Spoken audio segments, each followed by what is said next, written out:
Power to the Truth. This is Margo. This is Wednesday, November 7th, 2018. And I'm going to continue with my new series that I've started called I Live in the Heart of the Beast, a report from the Frontline. This is part 2. And I've started this series because of what I've learned that where I live, Reno, Nevada, is really going to be the heart of the beast, and because of the smart city that is being built to the east of Reno. And I started doing some research after I heard about it, and it's incredible. And I'm going to be taking a road trip out there in the next couple of weeks, and I'll be taking pictures and posting those, and going to show you where we're at with all of this. As long as we're here, I will be reporting from the front line, and apparently abrupt climate change is not slowing these people down, and the elitists have a plan, and they're coming to Reno. So, you know, buckle your seatbelts. This is real. This is in the works, and it's been in the works for a very, very, very long time. And I moved to Reno in 2005. I didn't know anything about this. Nobody knew about this. And it's just the way it is. So if you'll listen to part 1, you can get the background. I have several articles, and I keep doing research and finding more stuff. And so what I'm going to be doing with this series is I'm going to be breaking down what's going on at the Tahoe Reno Industrial Center, and breaking down who the people are out at the center, who's behind it, some of the tenants that are already there. They're big, big tenants, and we're going to be breaking it down one by one. And it's when you start seeing the big picture, it's amazing. And so this is a little bit different than what I've been doing. My focus has been on abrupt climate change, but I'm very interested in this too, especially since I live here. So I'm going to start the show with just reading some comments that I've received recently on some videos over on my YouTube channel. And if you're not familiar with my YouTube channel, you should go over there. I have lots and lots of interesting videos, and it's Margo's Healing Corner. Just look at that. And if you can't get to it on YouTube, I have an account on BitChute, sorry about that, bitchute.com, bitchute.com. That is not censored. People can view that worldwide, and just look up Margo, and I've got videos over there as well. From my video yesterday, my show yesterday from I Live in the Heart of the Beast, part 1, David Alcock commented and said, "Not my world anymore either. Love you, Margo. Sleep tight. Don't let the nanobots bite."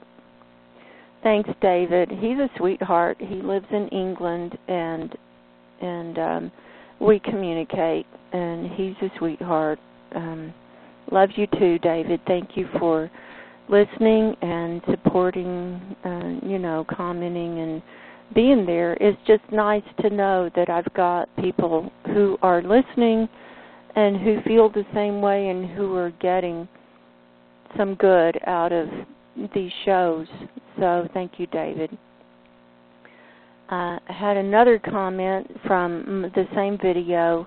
This is from a new listener, Diadem Glow, and he says, "Hi, Margo, just found your channel.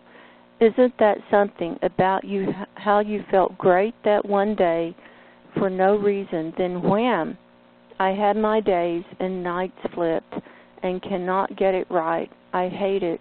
These people have to be demon-driven. Who would be inspired to undertake these ridiculous evil plans? Absolutely, this is demon-driven. And thank you, Diadem Glow, for that comment. Thank you for coming aboard, and just hang tight. It's going to be a rough ride, but you know, I'm going to be here and reporting as long as I can, and I'm going to be having a spiritual focus, and because I do believe we are in the end times. I do believe in Jesus.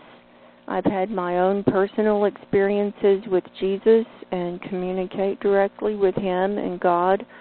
And so that's my focus now, and my focus is getting people prepared to exit the planet, because as I've researched more and more about abrupt climate change, and I bring reports on all of that, you know, I do believe time is short. I just don't know how much time we have. And the Bible says no one knows the day or the hour.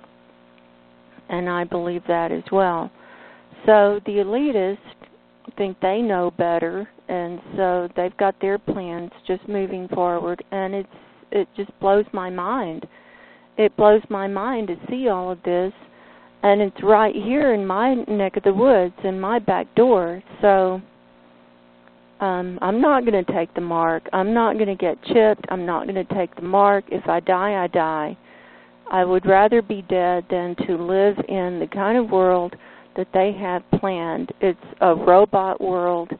It looks like something out of some kind of frickin' AI robot sci-fi movie. It looks like iRobot with anyway, it looks like iRobot. If you look at the Switch company, I went to their website.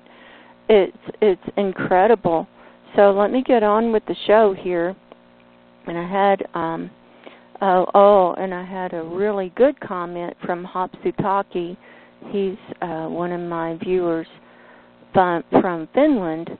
And it was under a different video, but I want to go ahead and read that. He left some really good links, so people should go to my Margo's next part of the journey, where I talk about how I got to what I'm doing now, and look at that video, and his comment will be below that with some links on there. And so he says, Margo, when the Russians blew up Tsar Bomba near Novaya Zemlya, it was reported that the blast wave broke windows all the way in Finnish Lapland.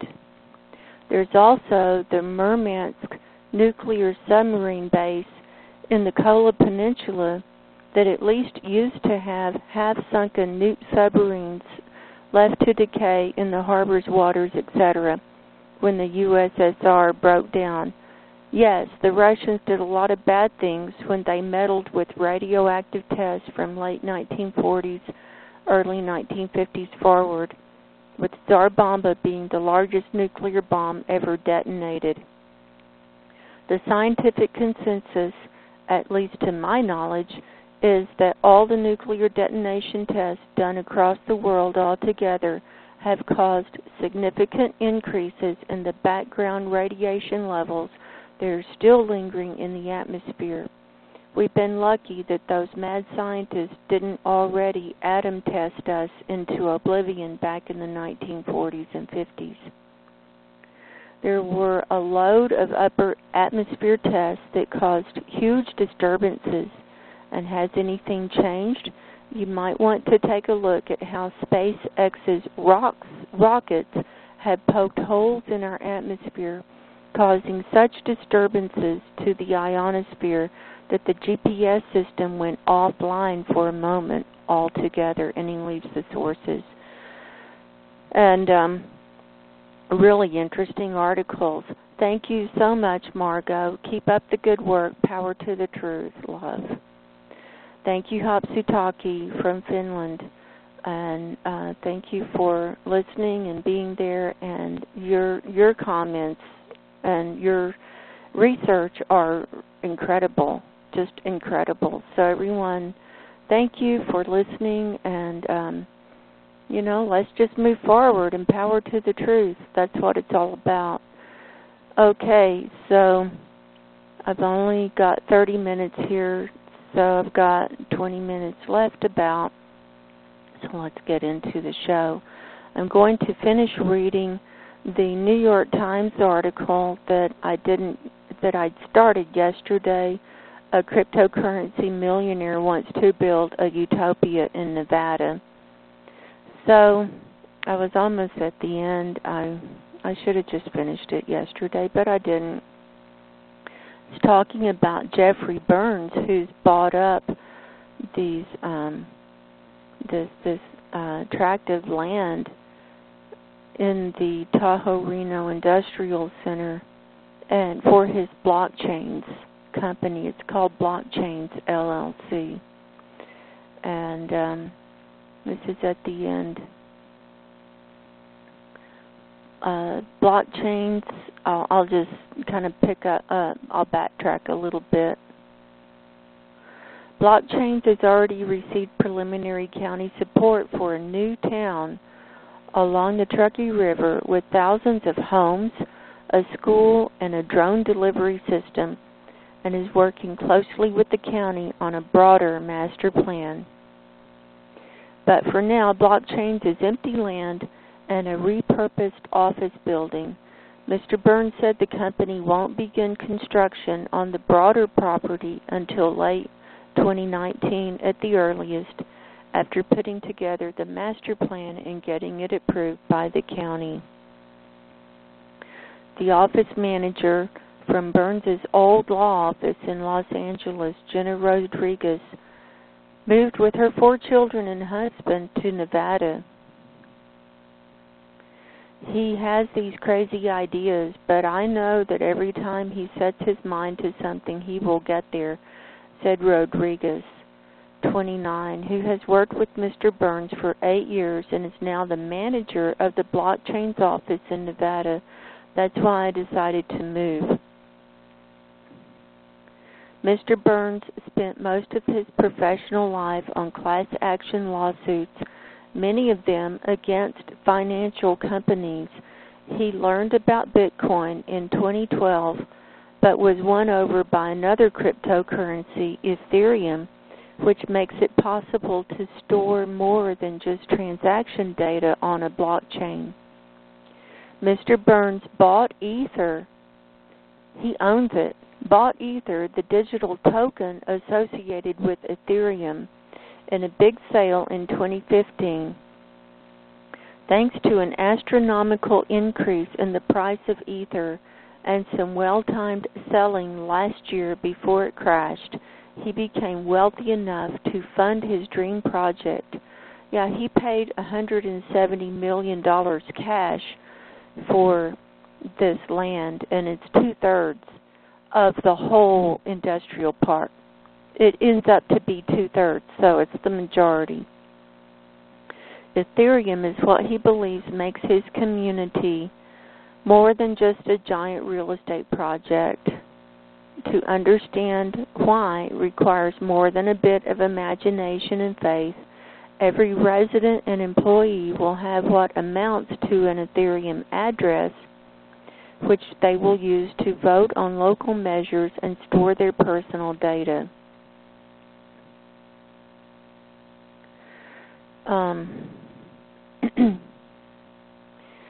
That is widely, the personal data. Mr. Burns believes Ethereum will give people a way to control their identity and online data without any governments or companies involved. That is a widely shared view in the blockchain community, but there are significant questions about whether any of it can work in the real world. Most blockchain companies have failed to gain any traction, and Ethereum and Bitcoin networks have struggled to handle even moderate amounts of traffic. Mr. Burns believes that one of the big problems has been security. People have been terrible at holding the private keys that are necessary to get access to a Bitcoin or Ethereum wallet. He wants to address that with a custom-built system where people's private keys are stored on multiple digital devices kept in vaults so that no one device can gain access to the keys. He has already purchased vaults that are burrowed into mountains in Sweden and Switzerland, and he plans to build additional vaults in the mountains of Nevada. So this is a worldwide operation. He's not a nobody. He's an insider. The other thing holding back Ethereum, Mr. Burns believes, has been a lack of real-world laboratories. His Nevada land, he hopes, will change that. This will either be the biggest thing ever or the most spectacular crash and burn in the history of mankind, Mr. Burns said. I don't know which one. I believe it's the former, but either way it's going to be one hell of a ride. No, that's right. Hell of a ride is right. So, there you have it. Crash and burn. And, you know, I don't know if all of this is going to get implemented before abrupt climate change gets us or what, but it's crazy to watch all of this. It's such a disconnect. It's such a disconnect between what's going on in the world and, you know, did they view the future and see? It's crazy. It's crazy. I want to read an article from Russia Today called Cryptocurrency Mining Surpasses Energy Consumption of Entire Countries. This is a study that was done. This article was published on November the 6th of this year and edited on November the 7th. And it says RT.com. Extracting a dollar's worth of cryptocurrency requires up to 3 times more energy than digging up a dollar's worth of gold, according to a new international study.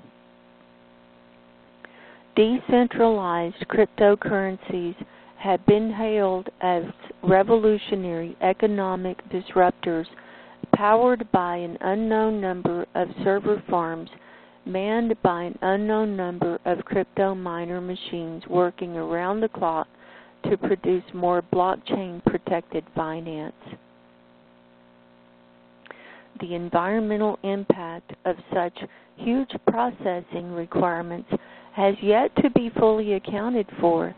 However, global Bitcoin mining has surpassed the energy consumption of entire nations in recent years. We now have an entirely new industry that is consuming more energy per year than many countries, said Max Krauss, a researcher at the Oak Ridge Institute for Science and Education and lead author of a new study in the journal Nature Sustainability. The top 100 cryptocurrencies in the world have a combined market value of roughly $200 billion, or 175 billion pounds, or euro. According to the study, in 2015, Denmark consumed 31.4 billion kilowatt hours of electricity. But as of July 1st, 2018, Bitcoin mining worldwide has already consumed roughly 30.1 billion kilowatt hours in just 6 months.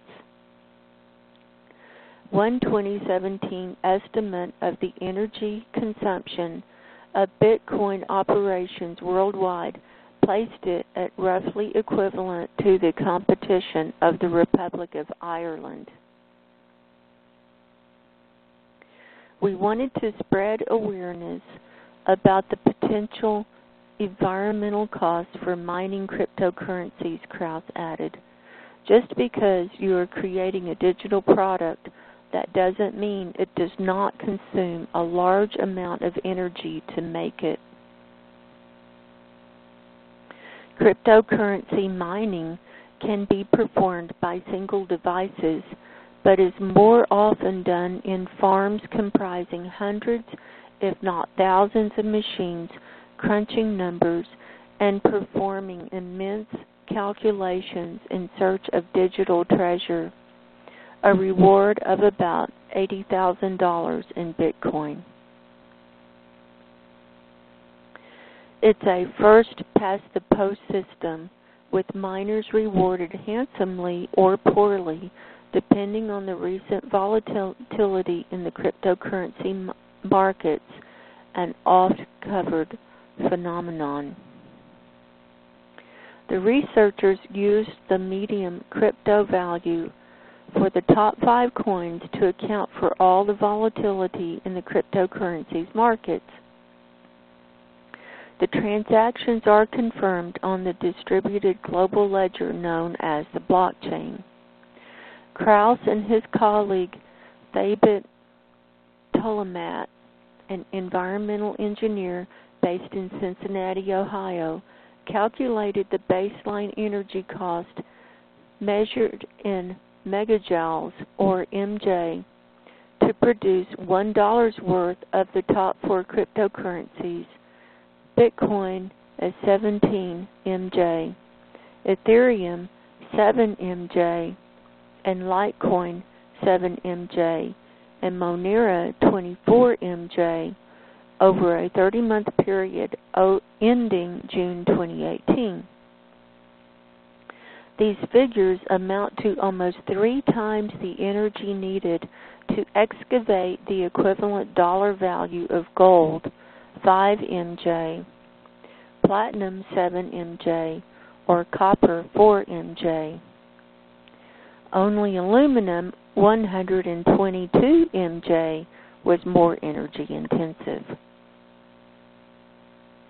The comparison is made to quantify and contextualize the decentralized energy demand that the mining of these cryptocurrencies requires, the authors write, and to encourage debate on whether these energy demands are both sustainable and appropriate given the product that results from relatively similar energy consumption when normalized by market price. In addition, the researchers accounted for the environmental footprint variations depending on where the currencies are mined. The vast majority of Bitcoin mining takes place in China, for example. Any cryptocurrency mined in China would generate 4 times the amount of CO2 compared to the amount generated in Canada, the researchers wrote. And that was the end of the article.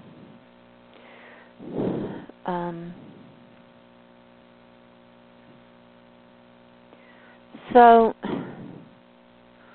it's costing so much to the environment, but this Reno Tahoe Industrial Center, it's got tenants like Elon Musk there with Tesla, and there it's totally the whole industrial park is green. They're calling it green energy, with solar panels on all the roofs, and they've got a huge wind farm. They do have 5 power plants there. They're powered up with NV energy, and we have geothermal energy here, and so the cost of the energy is much, much less. But, you know, I've read about the cost to the environment and how much it costs just to make the solar panels is incredible to the environment.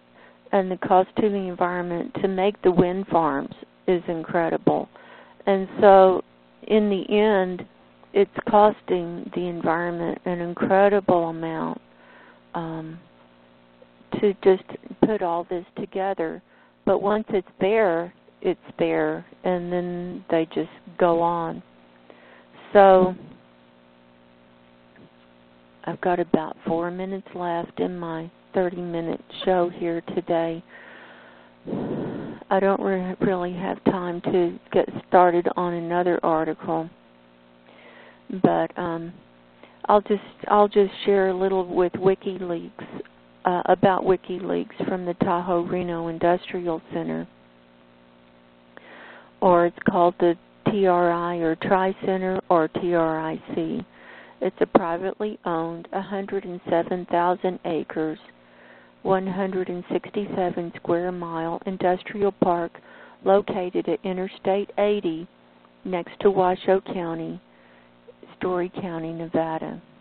The center is the largest in the United States, occupying over half the land mass in Story County, and is home to over 100 companies and their warehouse logistics centers and fulfillment centers such as Petsmart, Home Depot, Walmart, and others.